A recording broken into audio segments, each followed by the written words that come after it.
Crank up the volume and get ready for real-world bird hunting by listening to the Wingmen Podcast by Eastmans. Now your host, Todd Helms. Hey guys, while I got you here, make sure you're checking out, or I would highly encourage you to check out the entire suite of Eastman's YouTube content. That includes Eastman's Hunting TV on YouTube. Beyond the Grid is on YouTube. You can also find all of the Wingmen content, obviously, on YouTube, and all of our podcasts. Holy smokes, we have a massive suite of podcasts out there. So we have Eastman's Journal Podcast, which is hosted by Ike Eastman. We have Eastman's Elevated, hosted by Brian Barney. We have Eastman's Life of a Bow Hunter, co-hosted by Brian Barney and Dan Picard. That's a tag team one. They talk about all things bow hunting. We have my favorite podcast, the Wingmen Podcast, hosted by yours truly, Todd Helms. We have Eastman's Predator Pros, and we have the Western Huntsman Podcast, hosted by Jim Huntsman. You can find all those podcasts wherever you get your podcasts. You can also find all of our gear reviews across all of our properties that we do on YouTube. Those are Wingmen gear reviews, Eastman's Hunting TV gear reviews, and I'm trying to remember what I left out, guys. But my point is, there is a plethora of information and content out there on YouTube for you to check out and enjoy. This episode of the Wingmen Podcast is brought to you by Kryptek. You know, guys, camouflage and quality hunting garments and apparel are vitally important to success in the field. You want to be out there when you want to be out there and for as long as you want to be out there. And you need high quality garments and clothing and gear that's going to keep you concealed at the same time. You know, Kryptek's variety of camouflage patterns and the offerings of apparel that they bring to market are second to none. I love being partnered with that company. I love the shared ethos that we have. I love the shared values that we have. And I'm super proud to support a veteran-owned American company like Kryptek. Hey guys, welcome to another episode of the Wingmen Podcast. And thank you for joining us today. I've got my friend and hunting buddy, Mike Tracy, owner-operator of Platte Basin Outdoors. We're down here at Mike's home base in Eaton, Colorado. And, man, we've been smashing some geese the last couple days. Yeah, it's been super solid. Had a really good solid hunt out east, and then a hunt a little closer to home that just really went right. Yesterday went right. Yeah, yesterday was awesome. We've hunted with Mike a couple times. You guys have seen us do some podcasts and some videos. First time was a couple years ago. We came down. Mike had us down, and then we went out east and hunted snow geese in Nebraska a couple times. Yeah. That was fun. But we have like no birds back home. Right. And I talked to you the other day when I was out scouting, and you're like, dude, just come down here. I got lots of birds. And my goodness, we saw lots of birds 2 days ago, first day of the hunt, but they didn't want to play much. Weather was kind of weird, but yesterday was awesome. Yeah, and I mean, it's not like the weather was great yesterday for waterfowl either, but it's bird numbers are not our problem this year. We have got just thousands and thousands of birds in northern Colorado, eastern Colorado. I mean, really all over the state. It's just they're under very little environmental pressure. Right. So the pursuit of them is off and on this year, but we've still been doing pretty well. We've got a ton of ground and chase them all over, so been able to really put some good hunts up pretty much all year. Yeah, just watching you guys' social media feeds and stuff, and you guys can find Platte Basin online. You can find them on. You guys have a killer social media presence. Facebook. You guys just you're shadow banned right now as we speak. Shadow banned right now. Traditionally, I mean, you guys just get millions of views on stuff. Yeah, and it shows. You guys put a lot of effort into. I mean, every night I've been here, you and your wife are up every single night, cranking out social media stuff, working on stuff. Your guides are out busting their butts. We've been hunting with John Brunelli, and who's your head guide and lead guide owner? And partner. Yeah, yep, that's what I thought. And man, it's just the amount of work you guys put into what you do down here, it just pays off because you're always on birds. You've always got spots to go. And I'm traveling through this part of the country in years past. I was always like, you drive through here in the winter, fall and winter, and you're like, wow, there are so many birds here. Yeah. And I started looking around and like, I've always wanted to hunt this. I've always wanted to hunt here. And a couple years ago, you and I got connected somehow. I think it was through Kryptek, actually. Yeah. And you're like, come on down and check it out. And it became glaringly obvious that how difficult it would be for me to load up a trailer with stuff. First of all, I don't have the number of decoys I would need to hunt this effectively. I mean, very few people do. So I mean, it takes us in the morning, putting out a spread takes us an hour. And that's 6, 7, 8 guys working hard to get a spread out before daylight. And we don't consider that a long time to put out, 1,000+ full bodies. Right. And it's just, it's trending more and more in Colorado away from, big Canada geese like the honkers. And we're really turning more and more into the panhandle of Texas. Yeah. It's 65 degrees out right now. It's beautiful outside. We're covered in snow geese and lessers that fly around in groups of 2,000 to 50,000 geese. And that one spin last night, there had to be 15,000 geese over our heads. For sure. It was crazy. And within a mile, there was maybe 30,000. Right. Right. It was insane. And you've said that over and over the whole time we've been here. It's like, dude, we're turning into Texas. This is crazy. Our weather, the type of birds, the number of birds we have. I haven't seen a honker. I haven't seen a big goose in 3 days. Not one. Yeah. Well, where you were hunting, there aren't that many, but there really aren't many in the state right now. There are a few. Most of them are in the city parks. Right. Or, right now they hang out on water and don't really leave. We historically used to get a really good push of geese from the north, and they would be greater Canadas, and it would be around this time of year or even a little earlier. Get that Arctic blast, get big groups of migrating mallards and Canada geese from Canada. And it really hasn't happened much for the past 3 years. And this year's just ridiculous. I mean, it's pretty much every week for the past 2 months, we've had 65 to 70 degree days within that week. Water's wide open that I've never seen open. No reason for those birds to even come down this far. Yeah. Well, I'm 6.5 hours north of you, and I don't have birds. Right. I don't have and we usually are loaded with big Canadas right now and mallards. We have a few, but man, we're working so hard to even get any kind of a shoot. They're still up there. They're still up north. Last weekend, I was 6 hours north of where I live, almost to Canada, and it was loaded with mallards and big geese. Right. Loaded. And it's like, no reason for them to come all the way down here. They don't have to. And they're the geese we shot last weekend, when I cleaned them, I mean, their feathers are that thick, and they're fat. Their skin is 1/4 of an inch, and your hands are just greasy after you clean them if you don't wear gloves. Not burning any energy. None. Yeah. They just sit around when the weather's good. They just sit around. They don't have to feed, but every couple of days.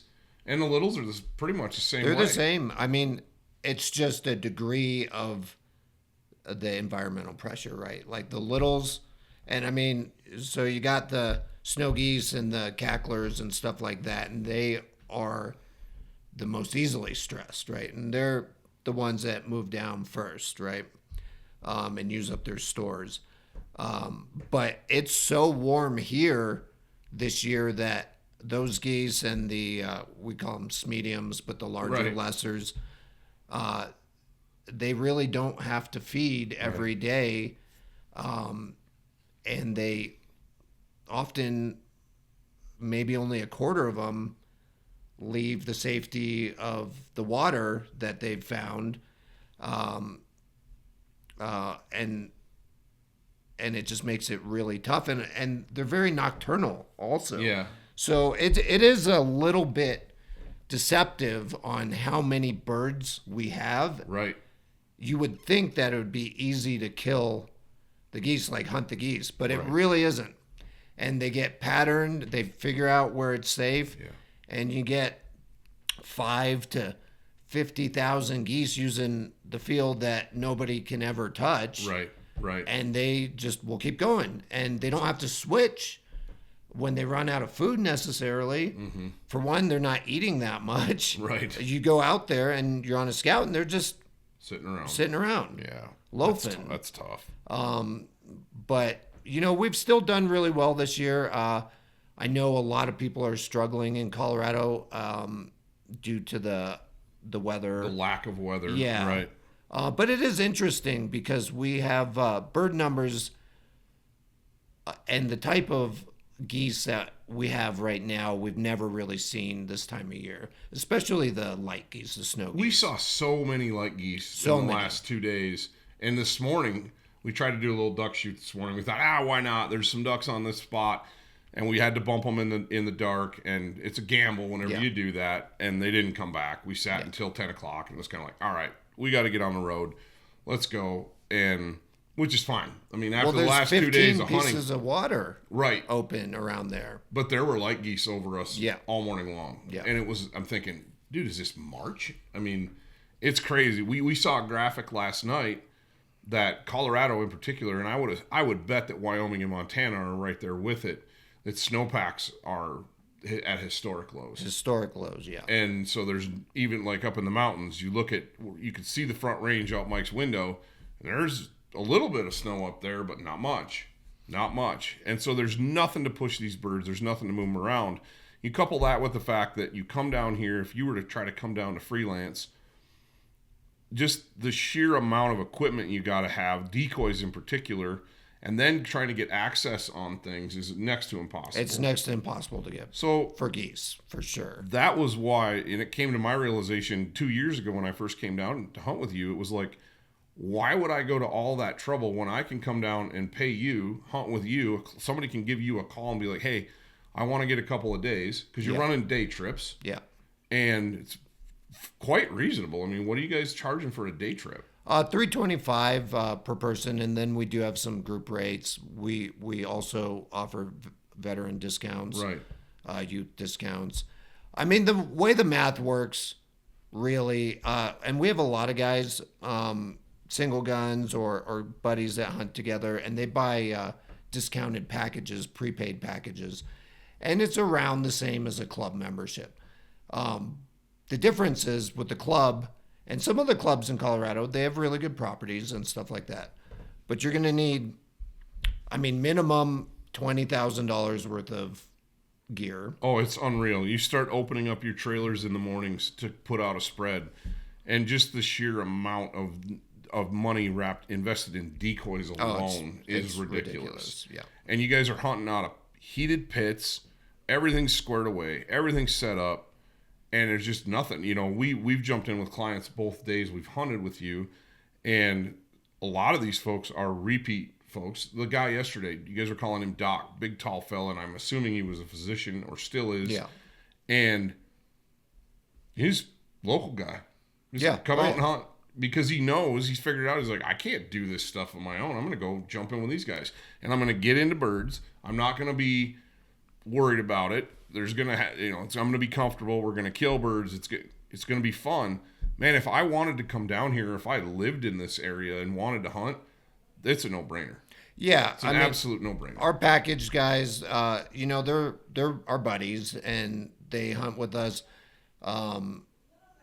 regularly. A lot of guys, some guys come out 15 times in the season, and it seems like it might be expensive, but it really isn't when you go over the options. So Absolutely. like the options are either you DIY, and so you need all your gear, so $15,000-$20,000 minimum, and that's barely when it gets like this and the birds are flying around in small groups of 2,000. You're not gonna you're not going to be able to decoy any of them. No, not unless you have just ridiculous. Yeah. And then on top of that, you have to lease property. So per lease, for a marginal lease now, private lease, if you can even get one, you're looking at $3,000. And that's one location. They can be as much as $15,000. Right. For one location. That's crazy. So if you want, it used to be you could have 3 or 4 and you could do pretty well. Right. On your own. Right. But you're looking at 10 plus thousand just in leases every year, or you go with the club and you still need all that gear, your own stuff, and you're not scouting, right? Because you're working to pay for your gear. Yes, exactly. That's the other one. The amount of time you guys invest in making sure that you have good feeds, you're in good spots. To me, it's just a no-brainer. But this local stuff here isn't the only thing you guys have, though. Like I said, we've been out to Nebraska twice to hunt snow geese with you. That's a kick in the pants, a ton of fun. Yeah. Same operation, same setup, a lodge, meals. I mean, the whole ball of wax. You're working through stuff in Canada, trying to get that squared away and lined out. But your operation has expanded exponentially in the last 2 years since I was here last. Yeah, we've been doing. I think since last year we did over 200% growth. So, wow. Year over year. So that's one of the things I love about coming down here and hanging out with you guys is you're aggressive. That's your mindset. We are aggressive. We're aggressive about getting access. We're aggressive about having gear, changing the game. We're super aggressive about providing the best service we can to our clients. Anything that we can get our hands on and control a little bit, we're going to do to the max and try and do it better than everybody else. And then, the rest is hunting, right? Right, right. But we do try and cover that for our clients too, with our hunt guarantees, and we really just want to provide a safe, comfortable, educational, enjoyable experience from when you start booking through the end of your hunt. But we do want to take away the anxiety of, hey, I'm going to pay all this money. Right. I'm taking 7 buddies out for my birthday or whatever. It's thousands of dollars. Right. We could get skunked. We try and take that anxiety away as well by guaranteeing the hunt, and providing, essentially, if someone pays us, we do our absolute best to get them on a good hunt for that original payment. Right. That's really what our policy is. And you don't see that. That's something that you guys are the only outfit I know that does that. And I think it speaks volumes about who you are and the quality of the hunting that you have and just trying to take care of people. You just don't see that out there. And so it's really cool. I've said it in videos. I've said it, this is the second time you've been, well, technically third time you've been on the podcast. First time I didn't hit record. Learned a valuable lesson at Mike's expense. But it's a ton of fun. It's a great time. It's everything squared away for you. And I mean, we could sit here and talk about the process and your secret sauce and all that stuff all till we're blue in the face. But the point of it is, you have birds, you work your butts off. If you want to hunt the Front Range in Colorado, book a trip with Platte Basin. Excuse me. And you're going to have a great hunt. Yeah. One way or another, you're going to have a great hunt. And one of the things I kind of want to talk about was the conversations you and I have had over the last couple of days is, we talked about the change in things, how we're seeing a pile of light geese here this time, the numbers of little geese that are around. In the past, this time of year, you want to shoot little geese, you had to go to Oklahoma or Texas to do that. Yeah. And for people that are further north, or maybe for just just west of you or just east of you, having the ability to do that here, I mean, we didn't shoot a big goose. None of them. They were all littles. Yeah. They're a ton of fun to watch spin, all that stuff. But they bring a whole new set of difficulty. Oh, yeah. To me, hunting little geese or lesser Canadas, it has the highest of highs and then also the lowest of lows. You kicked in the teeth sometimes. Yeah, I mean, we've set up on feeds that, literally you can't see the field the day before. Mm-hmm. It's just black with geese, and we think we're gonna just just mop them by 8 in the morning, and we do that a lot, but especially early. But we've had that, and they're literally landing 200 yards across the property line all day. And we've got 8 clients in the pit, and they're watching a rope of geese pour in there. I mean, it happens, we'll set up a hunt and scout it for 2-3 days and have a whole plan, and they don't get off the water. I mean, That's what's been happening a lot with this really mild weather, or they get up and they fly around for exercise. And they go sit back down. Yeah. So it does it can get really tough, but when it goes right, especially out of a pit, you could have 2,000 plus birds backflapping on your head. Landing on your head. Literally landing on your head. And it is the most exciting, spectacular thing I've ever done in hunting. I mean, big wads of snow geese, very similar. Right. I think at this point, especially in Colorado, it's just we can do it more consistently. Right. With the little dark geese. Right. I mean, we have dozens and dozens of hunts every year that we're landing hundreds, thousands of geese. We don't always shoot into them. You have to be really careful about shooting over limit, crippling birds. Last night we could have gone. I think we needed like five more birds to finish an 8-man or 10-man limit, whatever we were at yesterday. And they all, the floodgates opened and all these geese came. And John's like, we are not shooting into these big groups. We are not shooting into that these. Was me, but you guys were both, but you were, so I was right next to you. You guys were going back and forth. Like, we can't do this.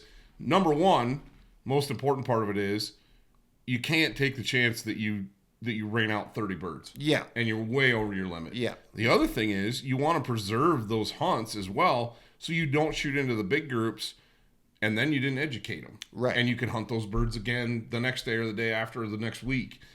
And it was awesome. We actually killed 35 and a handful of snow geese yesterday.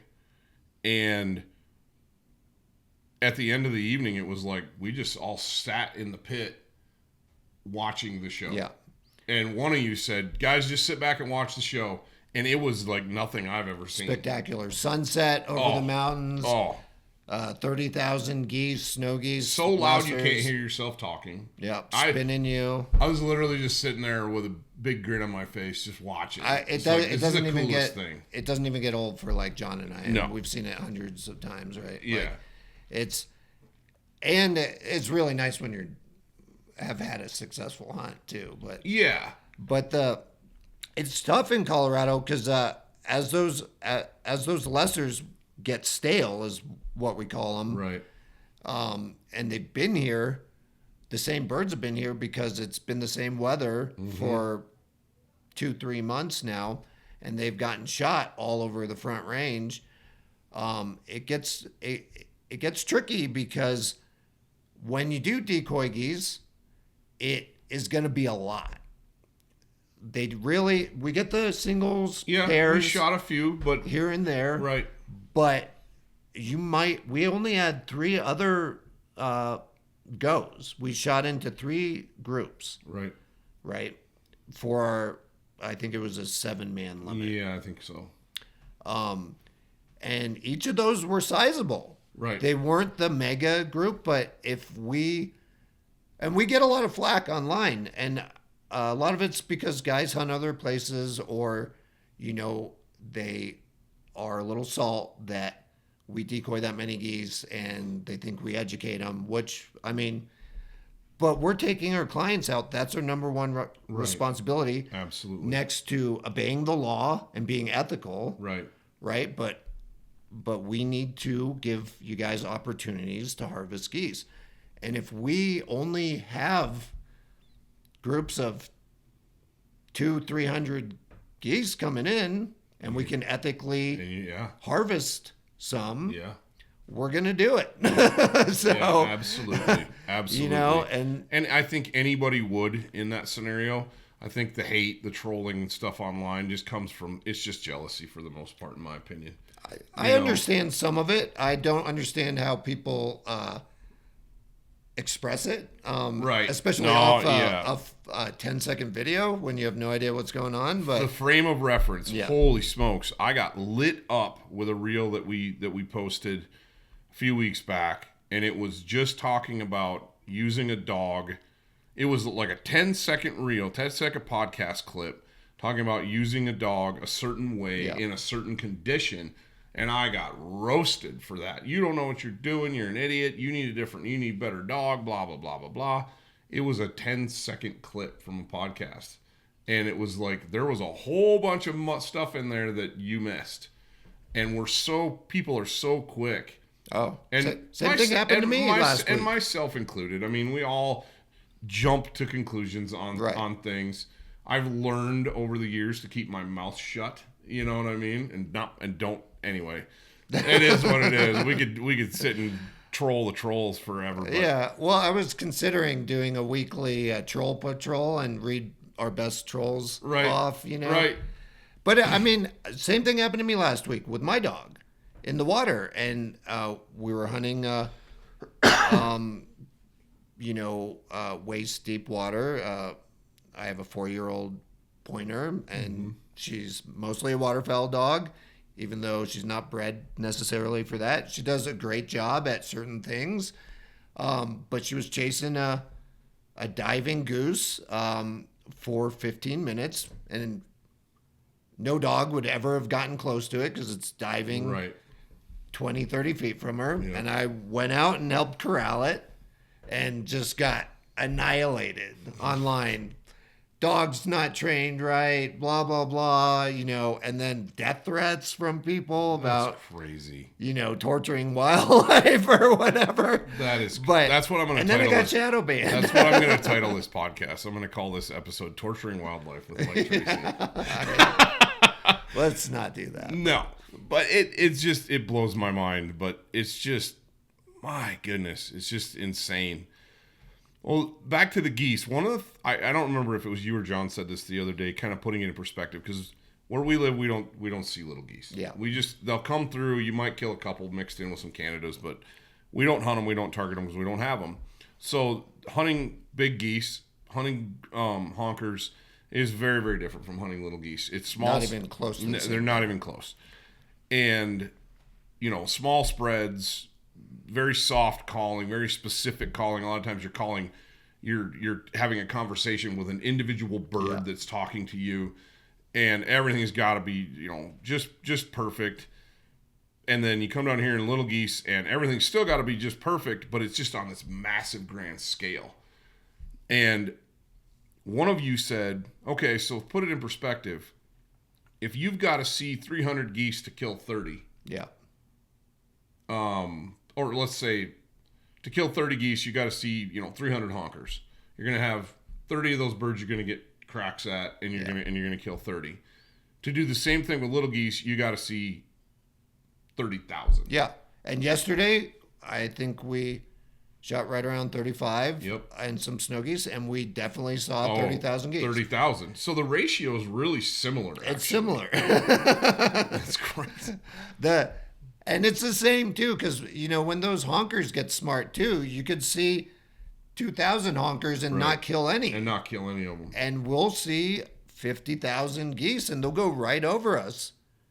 And we won't kill any some days. That's got to be super frustrating too. It is the worst. And you guys are wanting your clients to be successful. Yeah. But having sat in a snow goose blind with you and in these pits with you, it's like, are you kidding me? Not 2 birds out of that whole bunch want to come down here. It's like, whoa. But when you guys said that, it totally put it into perspective for me. And I went, yeah, that's about right. Because if I go down and hunt a low spot I've got on the river, to kill 15 geese, I need at least 150 birds to fly over the blind. Yeah. At least. Unless there's always the days where everything, the stars align and the heavens. The sun comes up and geese are like, exactly. You know, and I'm like, it happens. And it happens a lot when the geese first show up here. Right. Like, especially with the little geese. We have a couple weeks every year where we just flatline them. The young, lesser Canadas move in and, you know, they hatch this year or the year before. They've never really been in the area. And they just see those decoys and they're like, and they're hungry. Yep. Because they're too young to have any kind of stores, and they just pour in. And we shoot limits pretty much before 10 o'clock every day for a couple of weeks. And then those birds learn, and a lot of them get harvested. Right. And then the older geese start coming, and you know when the older geese start coming, because they start getting into certain places that they are every year, and you can't hunt them maybe. They're smart. You know, geese can live a really long time. I don't care what kind of goose it is. You know, ducks are pretty short lived, but geese can live a really, really long time. Yeah. And you think 30 years of flying up and down a flyway, seeing it going the same places all the time, because we know from the satellite backpack studies and stuff, we know that waterfowl in general tend to be display pretty high fidelity to certain areas, and geese fall right in that. I remember, man, we started hunting late season honkers, non-migratory late season honkers back in Michigan, and you'd get to this late season that they would have, and back then it was December. I think it might go a little longer now. Some of those geese that were born and raised there and have been there 15, 20 years, they're unkillable. Oh, yeah. They're 100% unkillable. Yeah. And they don't go places where they've been shot at. They just don't. And if say you find a really good feed, they're the kind of bird that goes out and they land. They come over to the field 300 yards up, and they go and they land at the far end of the field, and then they just hang out over there, either waiting for you to leave or waiting to see, are those real geese or not? And it's maddening, but man, they're smart. We saw it last spring in Nebraska with you. The front wave was all adults. Oh, yeah. Holy smokes. Hard birds to decoy. Yeah. Yeah, they with all geese, but snow geese in particular, I mean, they get shot at so much from Canada, they have such a long migration, right? Right. And, but you see it with all geese. We have a farm where we have 2 pits in it, and there's a group of big geese that use it every year. And usually we'd get a cold front, and the little geese would move out, and we'd still have 300-400 big geese using this farm. But we could never really successfully hunt them. And last year, John and I, we'd change our spread, go small, do all this stuff. Right. And we have had these 2 pits, one on one hill and one on another. And they'd get up and they'd come over, they'd look at us, and then they'd go to the one without the decoys. Right. So we actually ran a hunt, and some goose pits, you have the orange cones out. So you don't drive into the pit. Yeah. We actually ran a hunt where we reversed it. And we put like 6 decoys out and left the road cones out and put the big spread on the other one. And we didn't You didn't crush them. Yeah, because they get close enough and they see. They recognize decoys. And, Oh yeah. But I think we shot like 12 or 15 of them. Yeah. You know, and it was tricked them. Yeah, I mean, and that would never work again, right? But it was just interesting. You know, they had play with stuff. It was years that we'd been trying to get these out. guys. And it's like, oh, you got like a vendetta on them. I hate those geese. Oh, that's funny. Hey guys, just want to give a shout out to our newest partner, Roughland Kennels. Roughland makes a wide array of dog products, pet products, if you will. Everything from kennels, kennel pads, kennel covers, dog food travel containers, dog water travel containers, top trays for the kennels. Holy smokes. Scoops, man, you name it. They have a ton of stuff. And it's not just pet supplies. They have some really cool sporting solutions as well. Go to roughland.com and check out all of the awesome stuff that those guys have over there. One of the best things that I'm proud as a peacock to be partnered with Roughland is that it's made in the USA. Their stuff's produced and made right over there in South Dakota, and I'm stoked to be partnered with an American-owned, American-made product company that produces top-tier products. I love the intermediate size of kennel for my dogs. Neither one of my Labradors are terribly large. They're both about 70 pounds. They fit in the intermediate for travel purposes perfectly. Now, if you want a bigger kennel, they've got them. If you need a smaller kennel, they've got those too. And these things are tough. They're going to protect your dog in the event of an accident.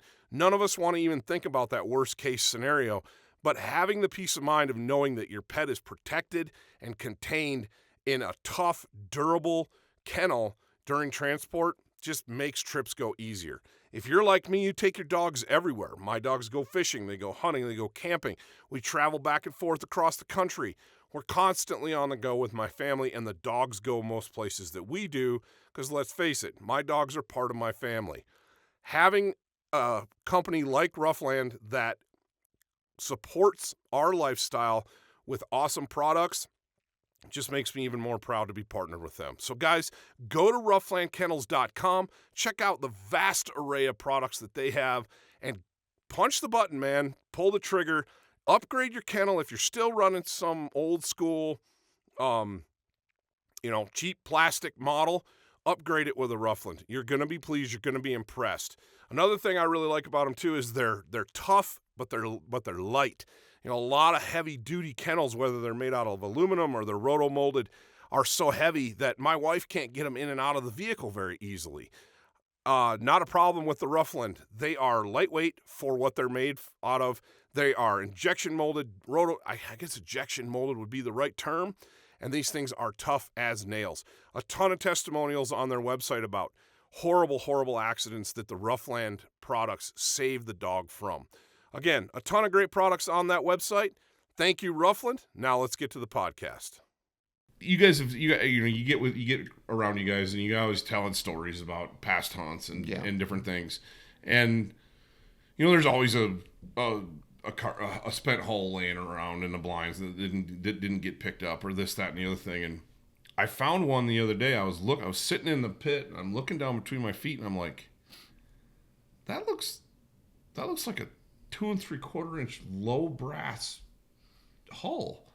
Oh, and I'm like, I picked it up, and it was a Federal hull, and Federal makes upland steel loads. Yeah. And they're usually 6s or 7.5s, and they're designed for shooting, maybe early season teal or, doves, someplace you got to shoot non-toxic shot. California or whatever. Right.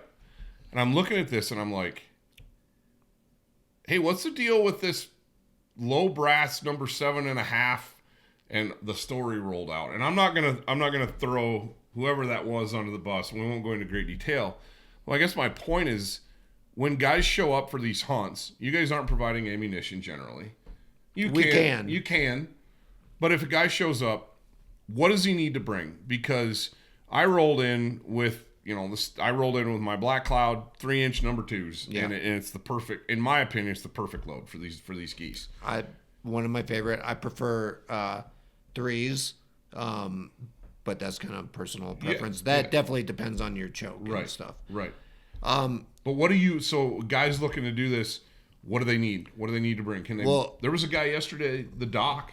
He had a 410 loaded full of TSS. Yeah, hand loaded TSS 410, and that just lays geese out. Right.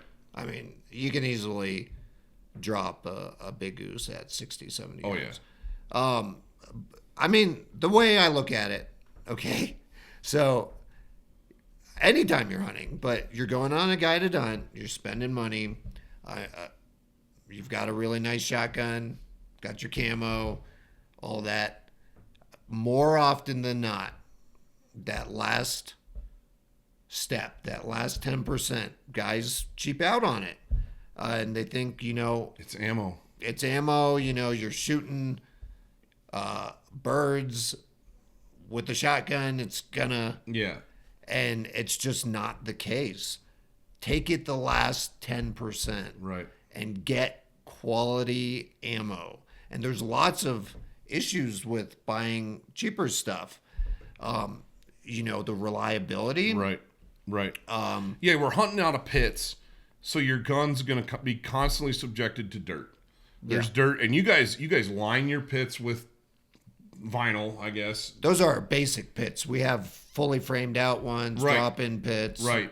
So you guys try to keep it as clean as possible, but the lids are sliding back and forth. Yeah.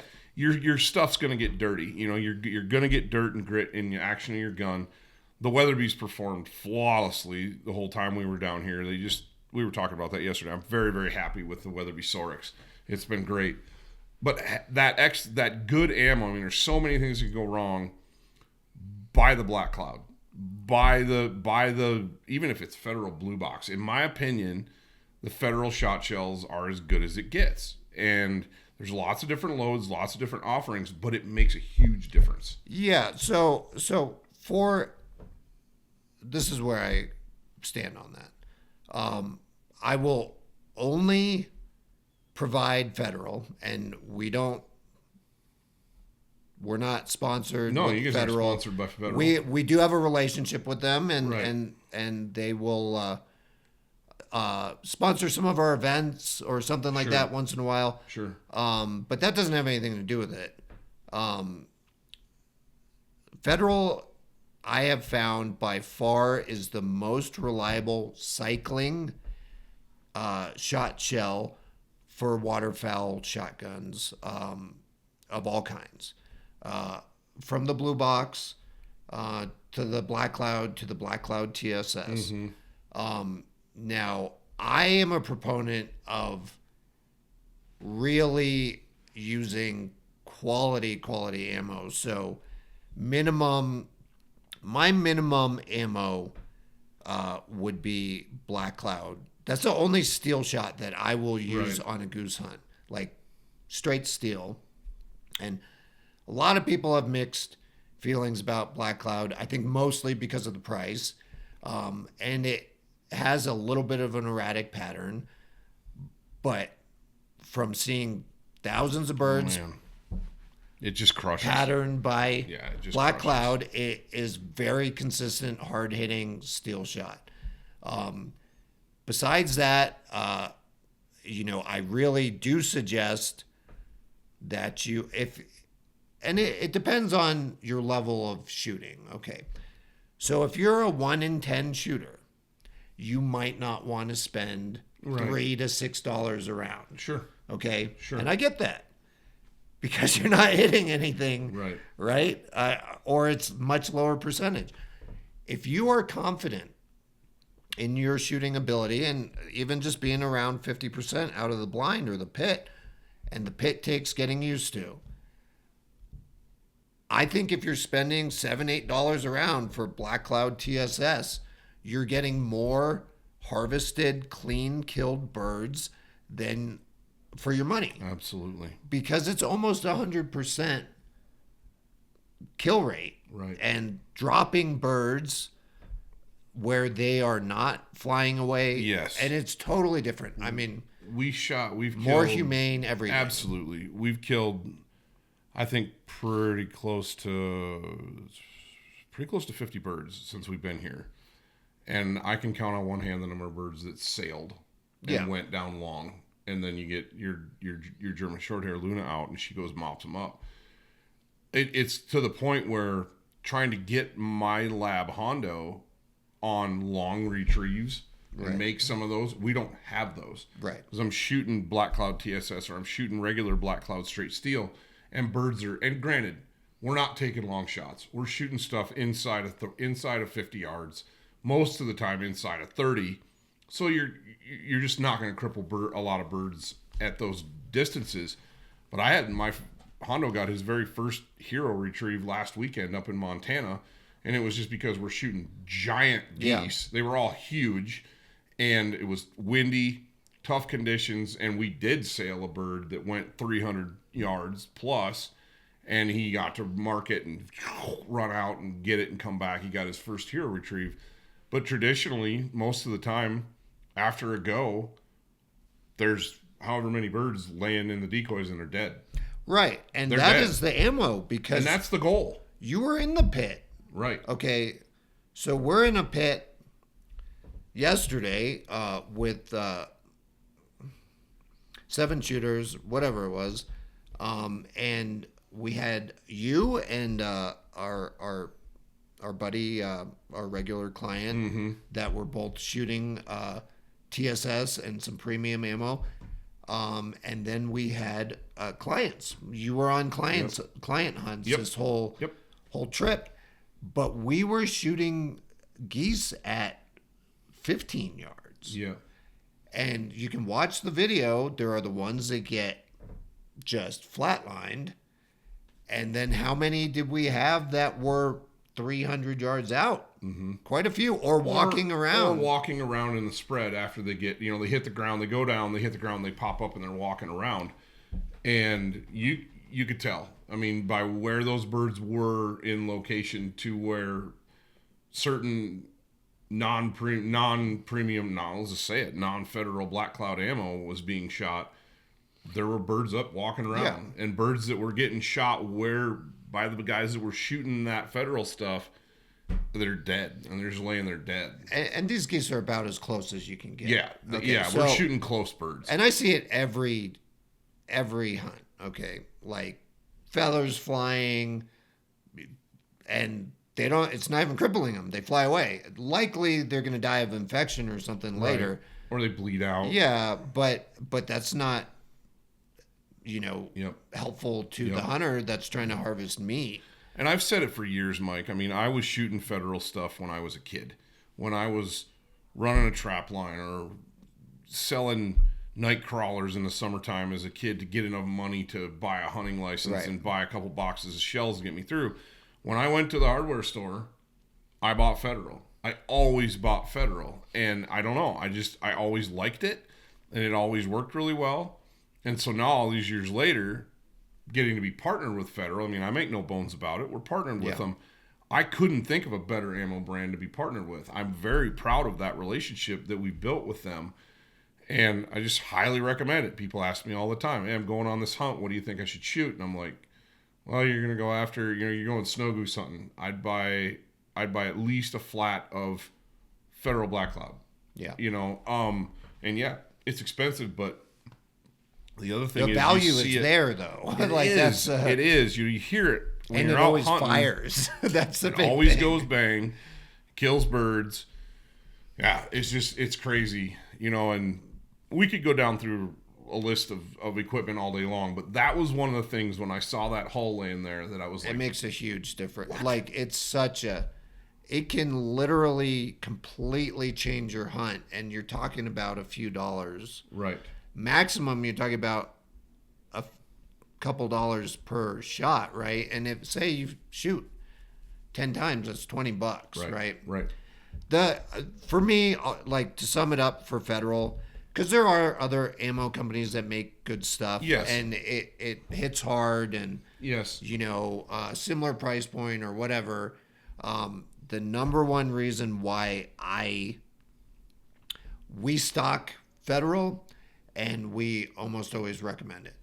And that reason is that it's the most reliable functioning ammo in a variety of shotguns, primarily semi-automatic shotguns.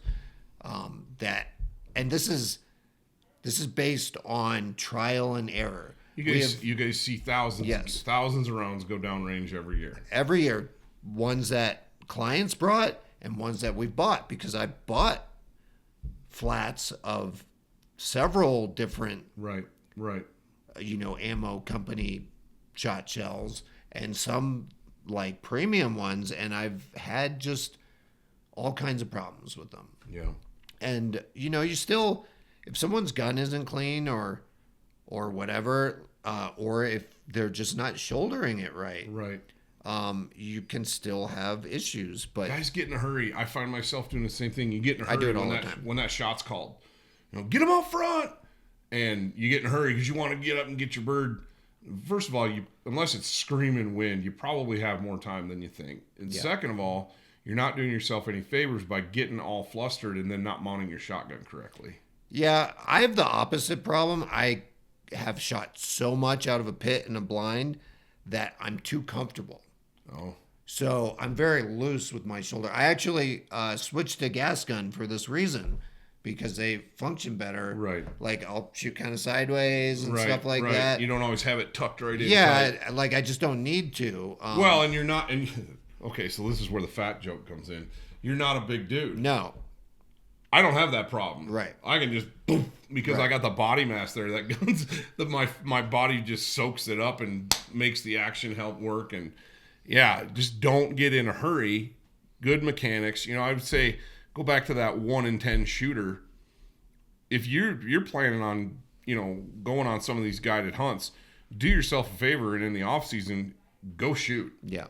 Get better so you can make yourself go from a 1 in 10 shooter to a 5 in 10 shooter, the best you can be. And you'll always have trouble out of a new blind, whether it's a pit or whatever.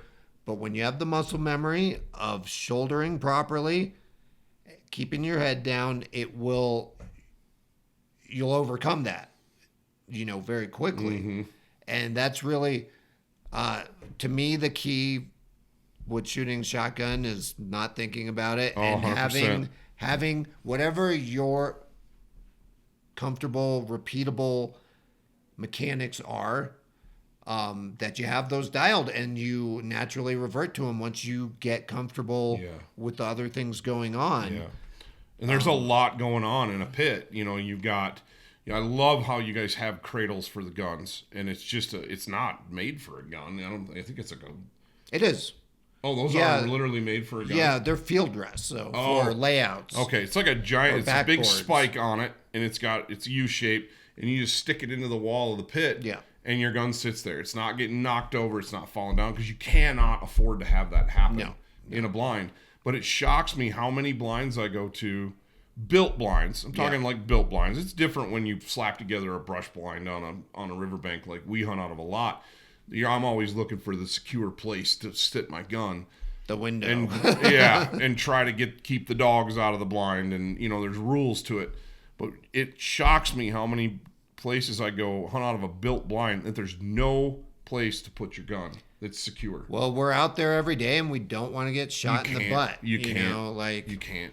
Gun tips over in that pit blind, you're gonna kill a person next to you and probably severely maim, if not kill, 3 other people in the other end of the pit. Yeah, you just can't have that happen. We use those, and then we also, it depends because the angle of the gun, how big the pit is, everything changes. One of my guides, Zach, you did a podcast with him. He has the call company, right? But he also 3D prints gun rests for some of our blinds that have magnets in them too. Oh, really? Yeah, and that's cool. And like our big steel trailer blind that Ironhide built for me, they've got those too, and those are cool because in that one it has the magnets where you can move them around, and then it has the magnet to hold your gun. Yeah, that's. But safety is not something we. You guys do a safety briefing every morning. Every morning, and it doesn't matter if it's the same clients in the pit or not. You're going to get the same safety briefing every day, and tweaked a little bit depending on conditions or the situation. And that's another thing. I've been on enough guided and outfitted hunts now that not everybody does that. Yeah. And I really, really appreciate the fact that John gets up in front of everybody in the morning and he lays out the explanation of what out front means, what out back means, what up top means. He explains where you are in the pit. These are your shooting lanes, and you have to do that because you can't afford a mistake. Yeah, no, there's any risk of that is too much, right? Right. Like, so every one of our guides are professional guides. 100%. And we don't just throw guys in there, send them to a field, throw clients with them. They go through the ringer, and a lot of guys don't make it with us, and they really resent, that how rigid we are about certain things. But every single one of them hunts with John and I for, pretty much a season, or at least half a season, learning our procedures, which are mainly based around safety first, and then service, right, and then hunting. Yep. And don't get me wrong, the hunting is a huge priority for us, and we work harder or as hard as anybody to produce the most successful hunts that we can. Yeah. But that will always come second to safety and service. Yep. Well, and it shows. You guys just kill it down here, and I'm excited to maybe go to Canada with you this year. That's definitely on the bucket list for sure, and hopefully we can piece that together. But there's so many things that make you guys, that separate you from, I guess, the competition. In my opinion, you guys are super professional. You run great pits. You have great hunting. You have just this whole gamut of things that you work really hard to do and do well. Man, I appreciate you. I appreciate you having us down. It's a ton of fun. It's always fun to come hang out with you. The other thing is, we can talk about all this other stuff, but these guys are just good guys. They're just fun to be in a pit with. There's a whole different lingo in the goose world, in the waterfowl world, and just sitting in the blind with John and with you, and it's just fun. And that's the biggest thing at the end of the day. If you're safe, if you're on birds, and you're having fun, I don't know what else you could ask for. Oh, for sure. I mean, it's the best day. Some of my most memorable, enjoyable days of my life definitely, are in the goose blind and with the right guys. Yeah. And the birds is always the, cherry on top. But we don't always control that, and I'll be honest about that. But we will always do our best that if you pay us for a hunt, that we will get you the experience that we're proud of, right, and that you feel like you deserve. Yep. Sometimes it takes a few tries. Well, actually, this is funny because the guy, the father that was in the blind with us yesterday, of the father-son duo, we had to take him out the first year we were running him 4 times because there just weren't birds around. It was early. We had to take him out 4 times on one gun fee. And then, he's been on a bunch of really good ones. And then he was super happy and became like a really close regular client, friend of ours. And he started bringing his son out.